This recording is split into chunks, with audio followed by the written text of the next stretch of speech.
telah jadi bintang-bintang, kau rangkai air mata jadi permata.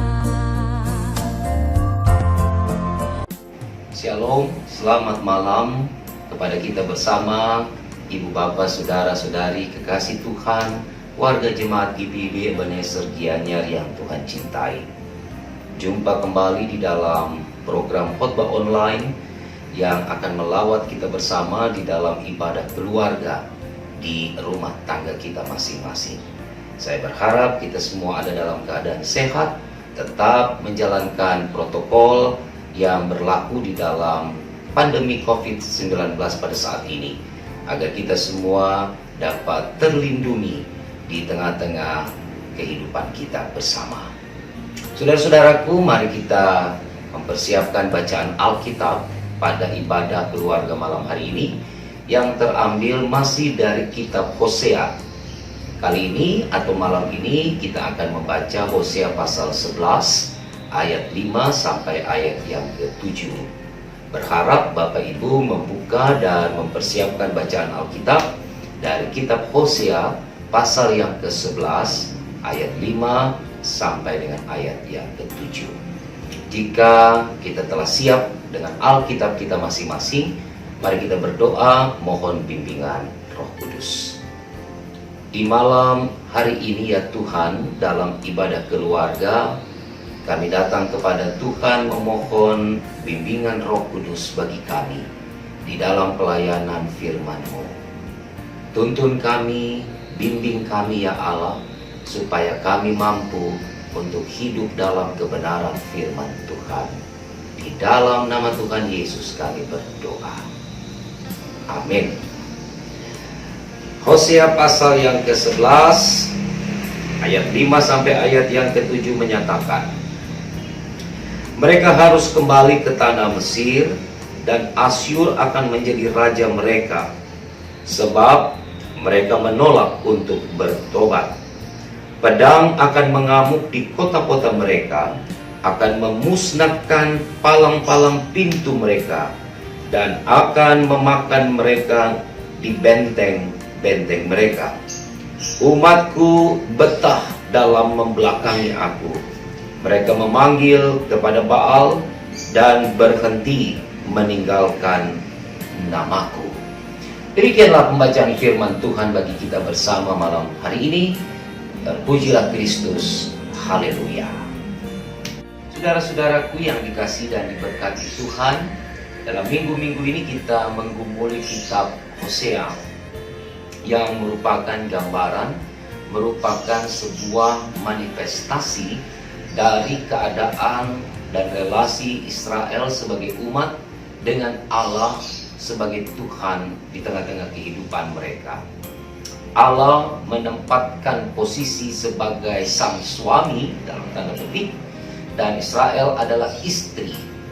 Dan gambaran ketika kita membahas dalam ibadah hari Minggu yang lalu tentang perkawinan Hosea dan perempuan sundal yang memperanakan anak-anak sundal bagi kehidupan keluarga mereka, itu sebenarnya menjadi sebuah hal yang harus diperhatikan bahwa Allah serius dengan keadaan yang dialami oleh Israel dalam relasi dengan Allah, dan Allah mau mengubah mereka untuk menjadi umat yang setia dan taat serta hanya beribadah kepadanya.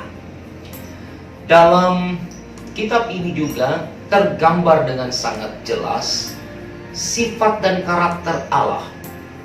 Digambarkan bahwa Allah sangat menjadi Allah yang penjemburu, Allah yang mengungkapkan isi hatinya kepada Israel bahwa ia tidak dapat toleransi atau tidak dapat untuk memahami apa yang dilakukan oleh Israel dalam pembangkangan, dalam pemberontakan, dalam ketidaksetiaan dan ketidaktaatan mereka ketika mereka menyembah Baal dan Allah-Allah lain.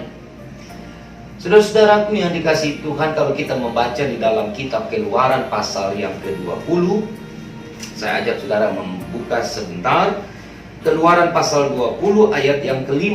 Saya bacakan. Di dalam 10 perintah Tuhan sudah dinyatakan tentang karakter Allah itu ayat yang kelima dari pasal yang ke-20. Jangan sujud menyembah kepadanya atau beribadah kepadanya, sebab aku, Tuhan Allahmu, adalah Allah yang cemburu, yang membalaskan kesalahan bapa kepada anak-anaknya, kepada keturunan yang ketiga dan keempat dari orang-orang yang membenci aku. Nah, ada kata di dalam ayat 5 pasal 20 kitab Keluaran bahwa Allah adalah Allah yang cemburu. Kekasih-kekasih Tuhan, sebuah kata sifat cemburu ini harus dilihat dan dimengerti dalam konteksnya. Apa yang diungkapkan di dalam kitab Keluaran ketika Allah memberikan 10 perintah kepada Israel pada saat mereka akan memasuki tanah Kanaan melalui Nabi Musa, maka kata cemburu itu bukan dipahami bahwa Allah cemburu terhadap apa yang dimiliki oleh Allah lain sehingga Allah tidak memiliki itu, lalu Allah menjadi pecemburu kepada Allah-Allah lain. Cemburu ini adalah sebuah keadaan di mana seseorang tidak dapat memiliki atau tidak mempunyai sesuatu yang dimiliki oleh orang lain. Katakanlah misalnya saya tidak memiliki sebuah kendaraan, tetapi orang lain memiliki kendaraan, maka saya menjadi cemburu terhadap orang lain yang memiliki kendaraan karena saya tidak memiliki apa yang ia miliki.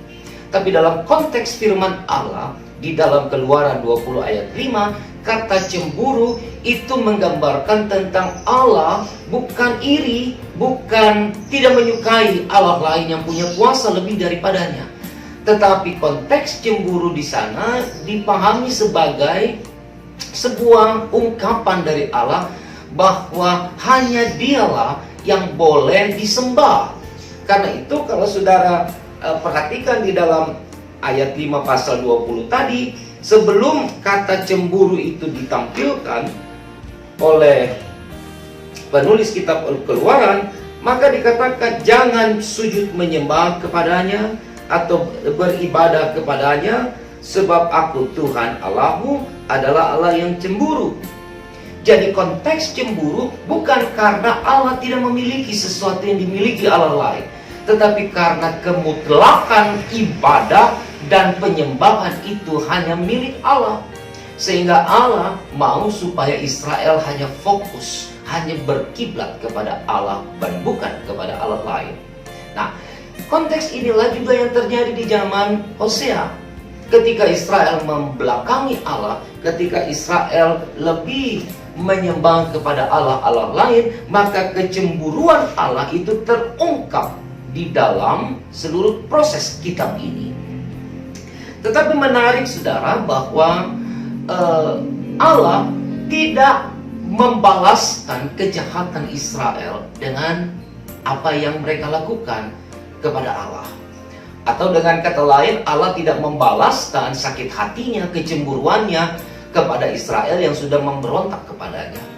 Kita perhatikan di pasal 11 ini, di dalam judul yang diberikan oleh lembaga Alkitab, kasih Tuhan mengalahkan kedegilan orang Israel. Allah mau mempertontonkan kepada umatnya bahwa ia mengasihi mereka. Allah mau mengajarkan Israel bahwa ia tidak membenci umat yang dipilihnya sendiri, tetapi ia tidak mau umatnya terperosok atau terjerembab di dalam jalan yang salah, yang membelakangi Allah dan hidup di dalam ketergantungan kepada Allah-Allah lain yang dianggap lebih memiliki kuasa. Allah mau supaya Israel ada di dalam rancangannya yang besar. Allah mau supaya Israel masuk di dalam sebuah planning Allah untuk memuliakan namanya melalui bangsa ini.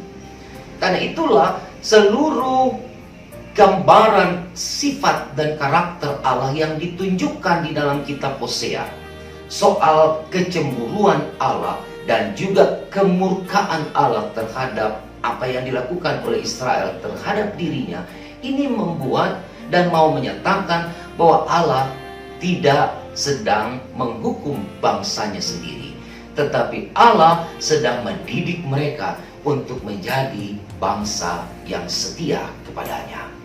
Kekasih-kekasih Tuhan, kasih Tuhan mengalahkan kedegilan. Kasih Tuhan, pendekatan dengan kasih, pendekatan dengan cinta itu jauh lebih dahsyat kuasanya, lebih besar powernya dibandingkan membalaskan kejahatan dengan kejahatan. Karena itu, kita mau belajar juga dari karakter dan sifat Allah pada malam hari ini, di tengah-tengah kehidupan keluarga, di tengah-tengah kehidupan berjemaat, di tengah-tengah kehidupan persekutuan. Bahwa kadangkala kita juga akan mengalami apa yang dirasakan oleh Allah di dalam kehidupan kita. Kita akan mengalami berbagai kekecewaan dalam relasi-relasi yang kita bangun dengan orang lain. Kadang-kadang kita juga menjadi cemburu.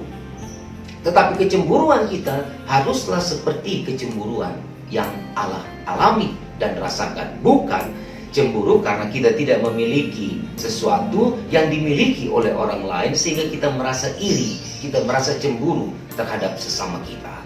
Kecemburuan yang saya maksudkan adalah kecemburuan yang beralasan. Karena kita yang layak, yang harusnya mendapatkan kasih dari keluarga, maka kita menjadi cemburu ketika keluarga kita membagi kasih itu kepada orang lain, bukan kepada kita. Saya beri contoh paling sederhana. Seorang istri akan menjadi cemburu kepada suaminya ketika suaminya tidak memberikan dan memperhatikan ia sebagai istri yang layak, yang seharusnya ia mendapatkan perlakuan itu dari suaminya. Sehingga kecemburuan istri bukan karena ada perempuan lain yang memiliki keindahan yang lain, tetapi karena memang hanya dialah yang harusnya mendapatkan perhatian, yang mendapatkan cinta kasih dari sang suami karena diikat di dalam perkawinan. Kecemburuan dalam konteks yang kedua inilah yang dirasakan oleh Allah terhadap umatnya, yang merasa bahwa miliknya tidak ditempatkan atau tidak diberikan kepada dirinya oleh umatnya untuk disembah, untuk dimuliakan, untuk mendapatkan membangun sebuah relasi di dalam persekutuan dan peribadahan mereka. Israel malah menyembah kepada Baal, Israel malah menyembah kepada Allah lain, Israel malah mengandalkan kekuatan-kekuatan ilah-ilah dan tuhan-tuhan dunia. Sedangkan Allah yang memiliki mereka itu dibelakangi, ditinggalkan oleh Israel.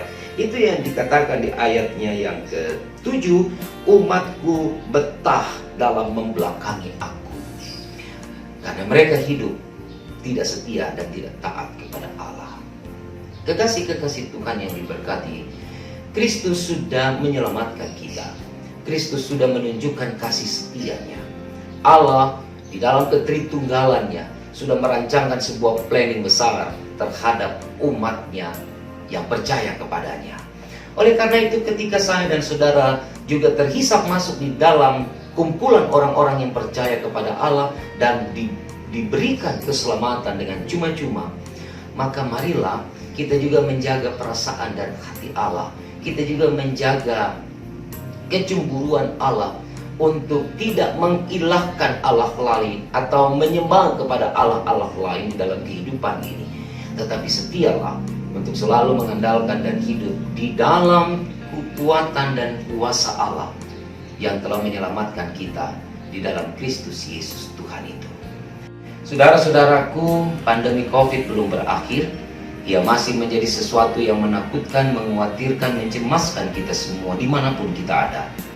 Selain menjaga kesehatan, menjaga pola hidup, menjaga kebersihan di dalam menjalani proses-proses kehidupan kita.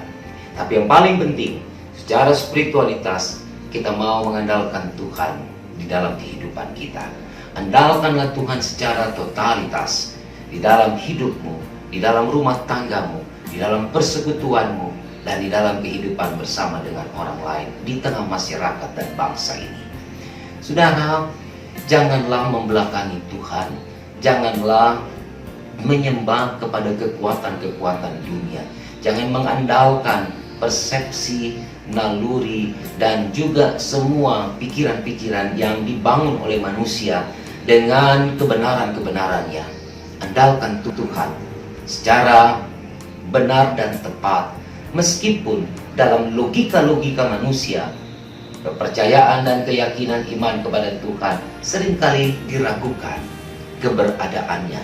Tapi sebagai orang percaya yang memiliki keyakinan bahwa Kristus Tuhan adalah Allah yang hidup, Allah yang tidak pernah meninggalkan umat yang setia kepadanya, maka marilah kita hidup di dalam kekuatan dan kuasa Allah itu, agar kehidupan yang kita jalani menjadi kehidupan yang benar-benar menghadirkan damai sejahtera dan bukan kecelakaan, bukan kutuk, bukan amarah, bukan penghukuman Tuhan.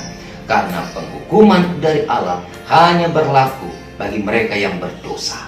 Tetapi bagi mereka yang hidup dalam kesetiaan dan ketaatan, hukuman Allah tidak akan pernah menjadi bagian bagi orang-orang yang hidupnya dibangun di dalam takut akan Tuhan.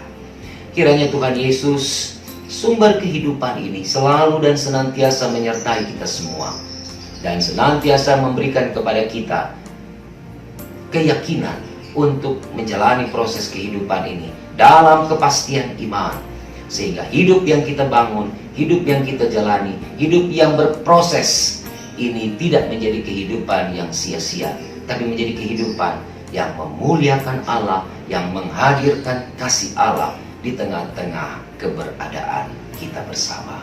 Tuhan Yesus menyertai saudara, memberkati dan menjaga saudara di tengah kehidupan ini. Amin. Betapa beda jalanmu dari jalanku.